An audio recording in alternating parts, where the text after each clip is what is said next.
Good morning, everyone. Uh, Welcome to today's session hosted by Skill Reporter. And I would like to tell you that it is supported by the EduPress team as well. You might have noticed that the terms upskilling and reskilling are being used more and more frequently nowadays, and even sometimes interchangeably also. But how they can be helpful to make people self reliant. Let's discuss with the experts and leaders we have on our panel to understand the logic of reskilling and upskilling to contribute and complement Atmanirbhar Bharat. I welcome all our guests for taking out time and joining us today.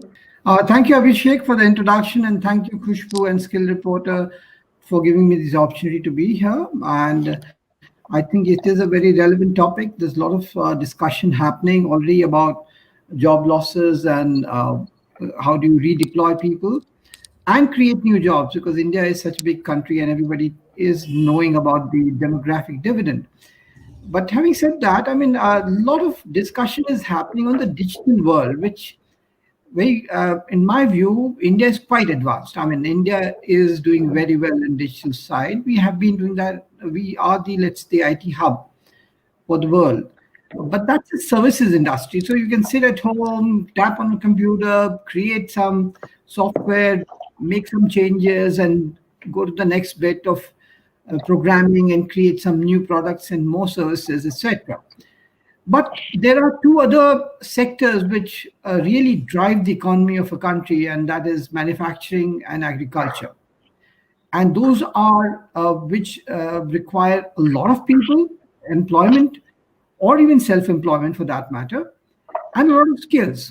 So somewhere when India moved on from an agrarian economy, it kind of skipped the in-between ladder of manufacturing and went straight to services. So that is the IT, digital, and everybody, as I mentioned earlier, is very in tune with what is happening in the digital world.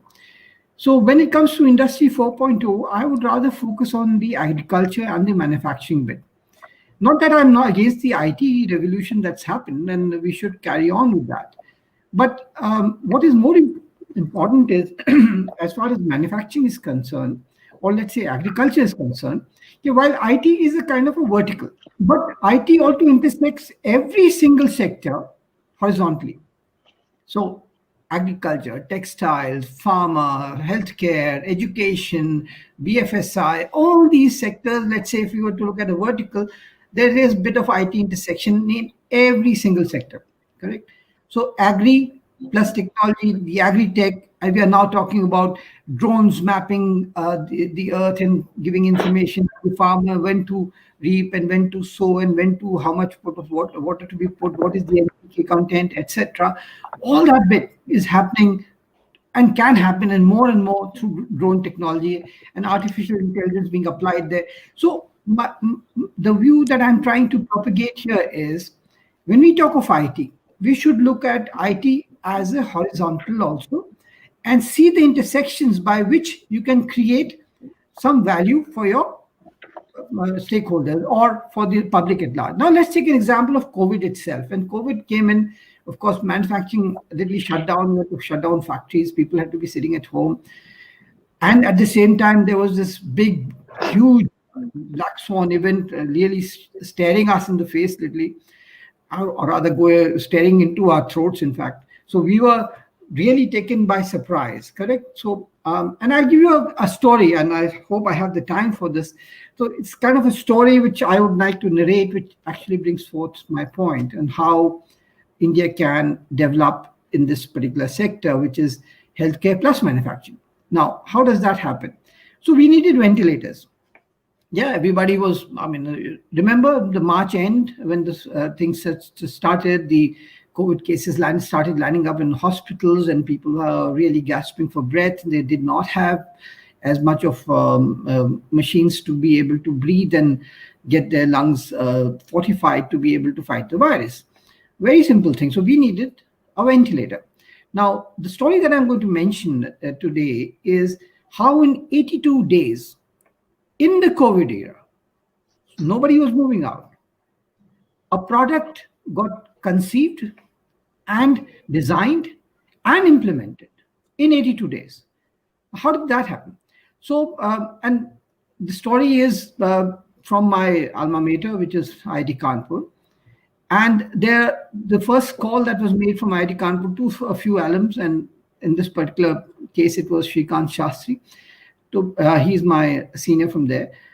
And the incubator in IIT Kanpur generally said, "Okay, look, we've got a call from the Prime Minister's office that we need more ventilators. So what can the IITs do about it? What can the technical institution?" I'm not saying only IIT Kanpur, but there must have been other IITs or technical institutions which have got a similar call. But how they reacted to it, that's the story that I want to tell you. So the first thing they did was they assembled a team together of 20 odd people, which had a Padma Bhushan awardee, which had a Padma Shri awardee, that had a doctor in it. There were engineers, all those, and there was a young team of Noka Robotics, a 23-year-old chaps who had just passed out from IIT Kanpur a few years back, Harshit Rathore and Nikhil Kurule. And they said, "Yes, sir, we can do something about it. We've got a prototype." They created a 3D drawing, sent it across, it was seen, and they said, "Okay, how can we make it?" So every single day at 12 noon for 1 hour, the team met every single day for this 82 days. So there is a discipline, correct? And then at the end of 82 days, having tested it, they come out with a ventilator which is at least 40% cheaper than anything abroad. So that is the story of Atmanirbhar. We created something in COVID era. Again, I'm going back to the same issue. Look, in COVID era, when you thought manufacturing is impossible, you were manufacturing. They have already sold some 500 odd such ventilators, not only in India, but in Nepal also. I mean, in some neighboring countries. So it's about that discipline. Now, what is the discipline coming due to? It is coming for a highest purpose in life. And I would strongly encourage all the audience who's listening to this talk to have a look at the YouTube video on this particular subject, which is like building sustainable institution in the post-COVID era. So going back to now the Atmanirbharta campaign and manufacturing or agri-tech, as I mentioned initially, we have to have that as a higher sense of purpose, which is creating India the manufacturing hub. Now, whether we are taking some slice of the cake from China or we are taking it from whichever other country, but the fact of the matter is we can deliver a product which is far superior and much cheaper. And look at the stories to justify a case. Look at the Mangalyaan. The Mangalyaan was set into orbit for $74 million. A similar orbiter from NASA costed nearly $682 million. So nearly 1/9 the price. You made a space object, literally, of such high quality and such low price. So India has it in themselves, except that we are, let's say, a little too, we work well when the focus comes in. Why is it that even though the number of cases is very high, but the mortality is so low in India about COVID? That is, well, only history will tell us why it's so. But I feel that the Indians have come together as a mission mode and done wearing the mask, etc. Though we are quite ill-disciplined in those things. I mean, when you talk about swachhta and obeying laws, etc., we are quite wayward. But the fact of the matter is, when there is a higher sense of purpose, then we suddenly become very like a team, and we become a team of 130 crore people. And I think that is the idea we have to look at when we talk about Industry 4.0. We have to come together as a team. And that Atmanirbharta campaign is not just to do things ourselves, but do things for the world and for ourselves. So we'll talk more about it, but that's a little story that I wanted to share up front. So what my question was to sir was that what are the expected challenges in practice and strategies to upskill and reskill our teachers who are actually delivering their teaching programs in our primary or secondary schools to achieve our vision as per the NEP 2020. As we all know that there is a national education policy in place, and it's very rightly that it has now the skill is being mixed with the traditional education, which was more bookish and had very limited practical exposure or I would say that expertise were being delivered. Now this mix and match would definitely help the students and will prepare them better ready for employment. At the same time, the employer will also be benefited out of as per the production is concerned. So what's your take on this, sir? How the teachers can cope up the expected emerging changes in the education system way forward in India? Thanks, Abhishek, for this question. It's something very close to my heart. I've been following the NEP closely ever since it's been announced. It's a welcome move. First of all, it's trying to integrate skills into education, which previously wasn't there. In fact, for that matter, there is a Ministry of Education, there's a Ministry of Skill Development, and actually, skill development. I'm taking a political statement, but skill development in a sense should be part of education. So I don't want to talk about the ministry, but I'm talking about the principle. Why should skill development be part of education? Because summation of education should be equal to skills. I mean, that is a summation of, let's say, skills should be education. And if I give an example of my own, let me talk about the higher education and we'll come down to the lower ones, primary and secondary also. So let's say I was one of the last to the 5-year batches that passed out from IIT. So in my time, it was 5 years, 80 to 85. Now, in those 5 years, when you get into IIT, you got a class 12 ka certificate, just passed class 12 and then appeared for JEE and then you get into IIT. And 5 years later, you get a BTech degree, provided you complete the last course on the last day of the last semester. Yeah, so we had to do 55 courses. I had 54, if I had passed out, but the 55th I hadn't done, I wouldn't get my degree. Correct? So unless I do that, I don't get to where I'm supposed to be. Now, with that in mind, it's like a kaun banega crorepati wala question, correct? So I'm on that 1 crore wala question. If I miss that out, I run back to some 12,500 or maybe 3 lakhs or something, whatever it is. So there is no stopgap in between. So NEP is addressing that. And why it's addressing that is like, suppose I was a mechanical engineer. So at the end of first year, suppose I become a machinist, correct? Next year, I become a CNC machinist. Third year, I become a machine designer. Fourth year, I become a robotics engineer. And fifth year, I get my BTech degree. Now, again, I'm not trying to make this up, but this really happened. In my third year, my mother died. And at that time, I was in shambles. I mean, let's say in a emotional sense. And my exams were just 15 days after this particular tragic event happened in my life. Now, suppose I hadn't done that particular semester well, obviously, sympathy-wise, everybody said, this is... Or maybe if I had dropped out of IIT, I would have been back to my class 12 levels. Who would give me a job or who would even look at me as so-called educated, correct?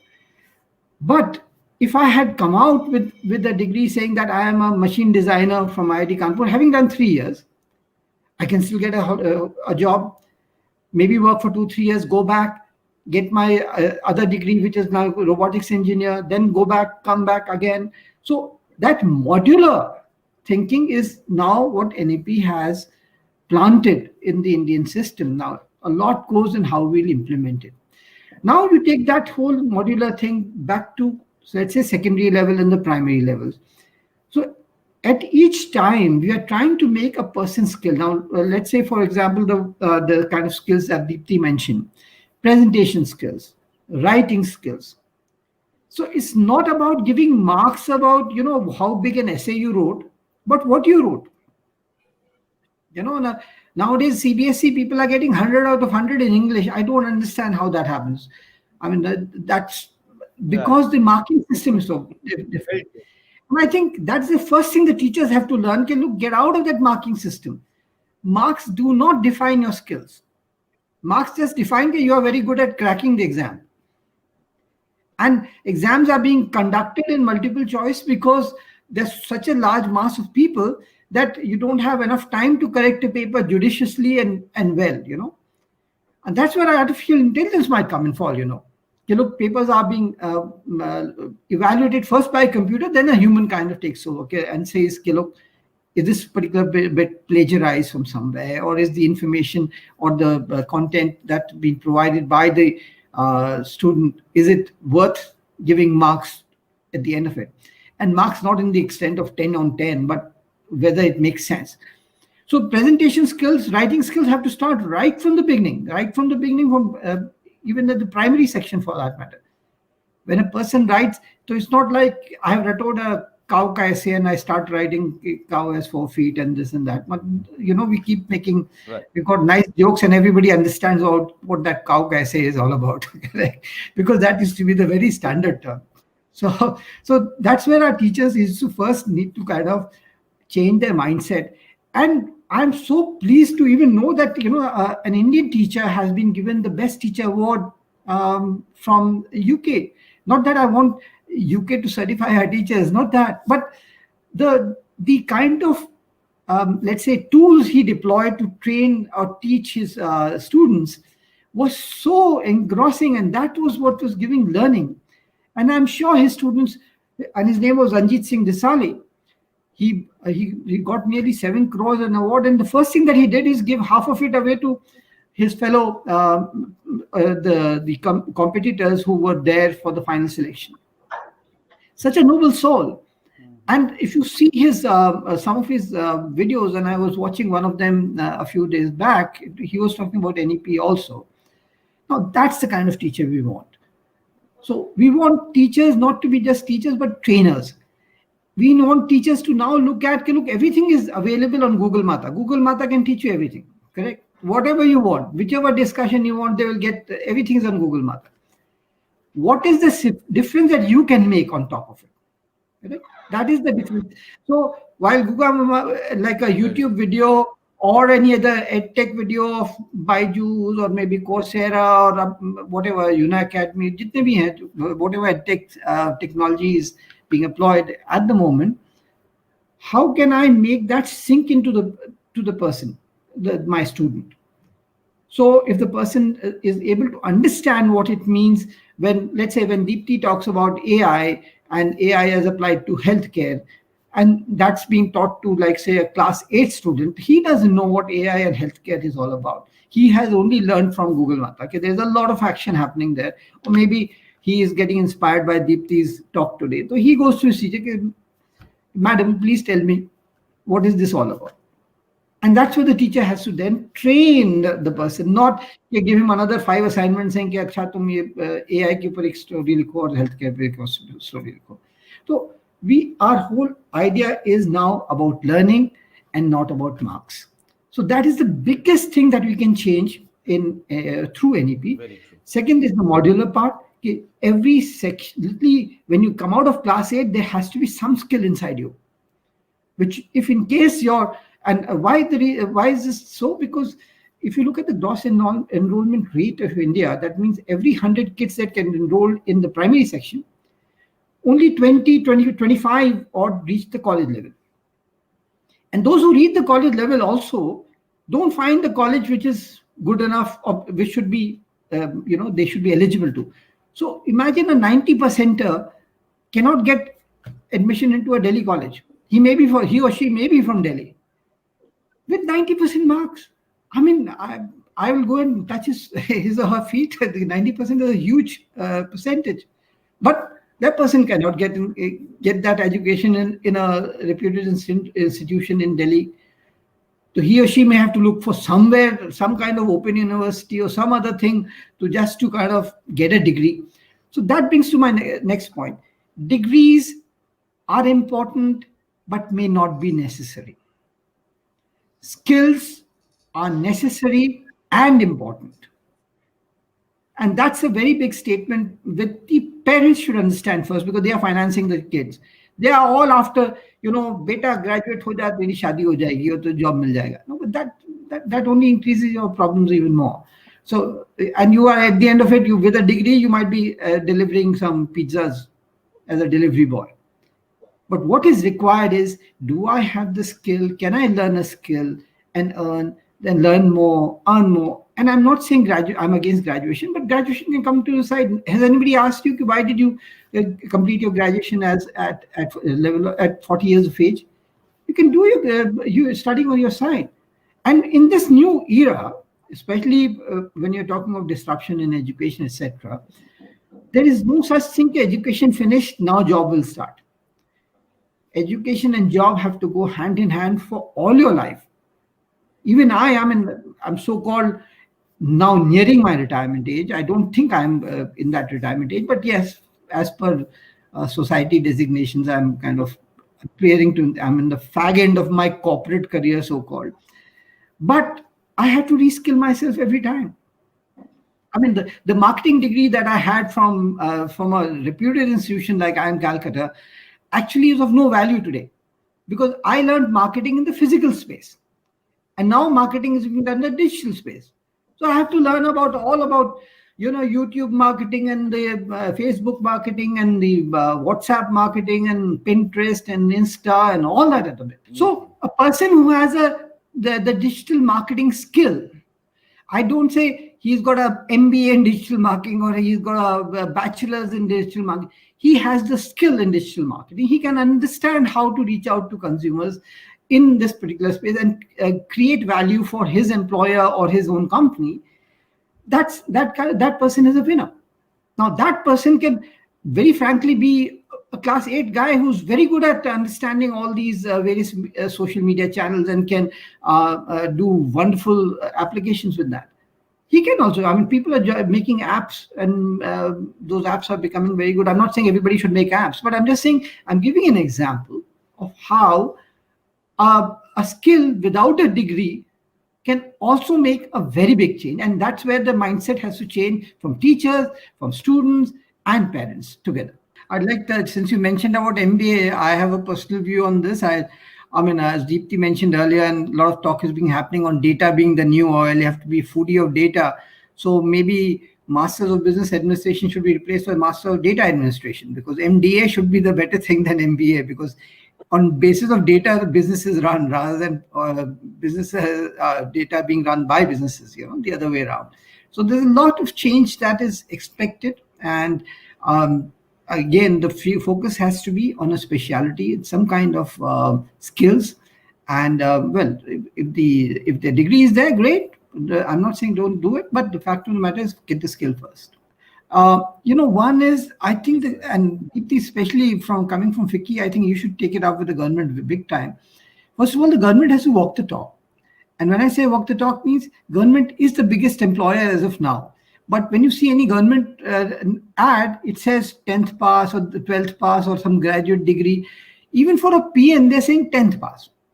10th pass being a PhD is also 10th pass, and MBA is also 10th pass, and then you have 90,000 applications coming for some 300 jobs. Even 273 PhD applies for a PN's job. Exactly. Now, a PN is supposed to have skills. I mean, that skills is organization skills of organizing the paperwork, filing, and time management, and maybe customer service by bits, all those bits. Some of the PhD on, forget it. Even I don't have maybe that kind of. I mean, a PN, some of the best PNs can pick out, from 50 years back, एक paper निकाल के लेके आते हैं, when you go for land records. That is a skill. I mean, you and I can't do it. I mean, I'd be shuddering to find out कि कहाँ से निकालेंगे ये paper, and the person does it. So first of all, government has to employ people with skills rather than stressing on education. That's point number one. The second is, look, if we have to make certification of skills so important, and we have to, because look, in the 1980s, you remember a single product from South Korea? Any? No way.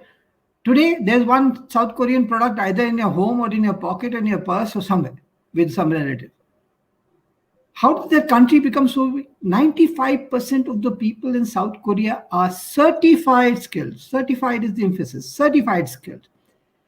And when you say certified skills, nobody talks about, Acha, how many MBAs and sir, how many PhDs do you have? Nobody talks about in South Korea how many PhDs and how many MBAs are there.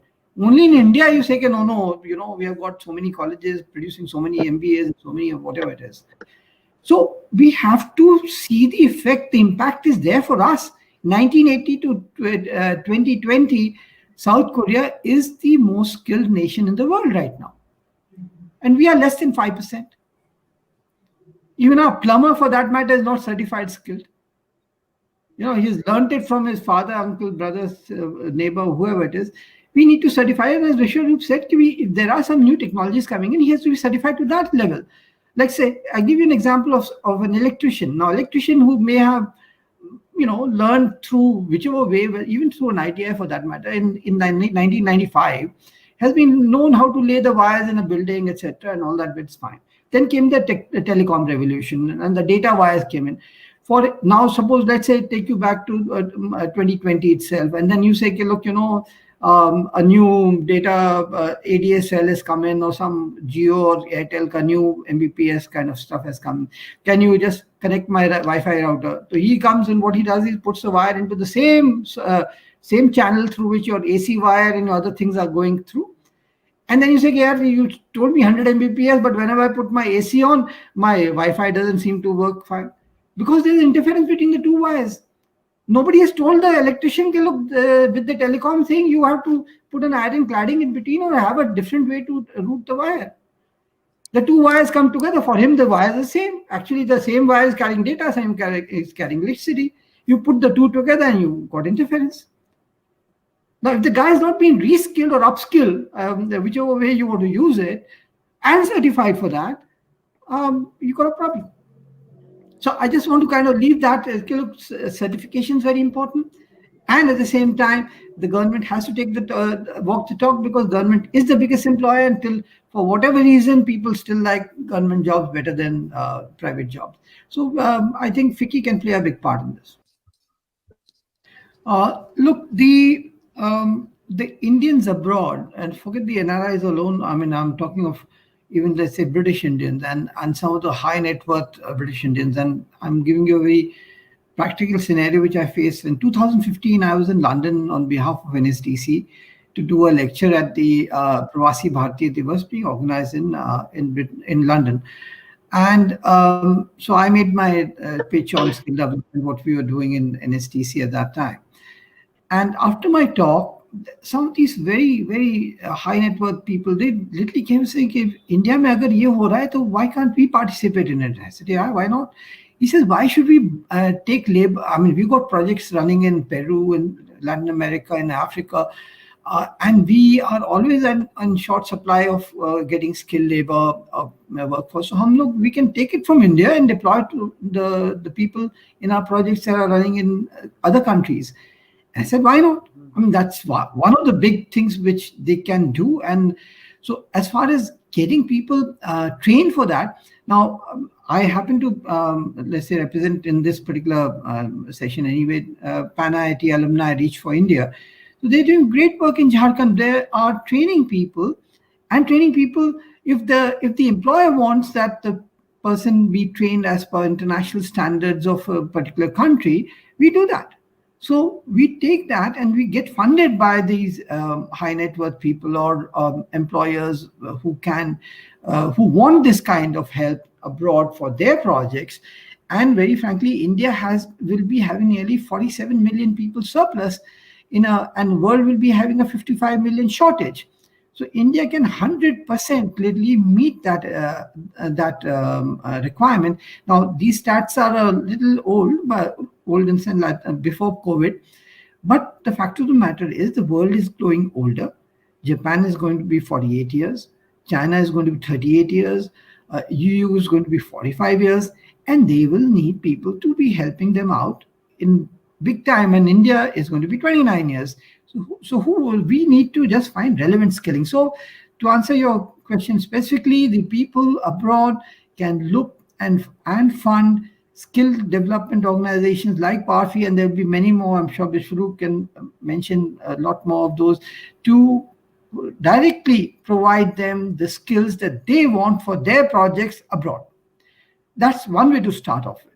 Then there are programs like the TITP program with Japan, where 3 lakh interns are supposed to go abroad, and who may not be fully skilled, but semi-skilled, but they should know the Japanese culture and language.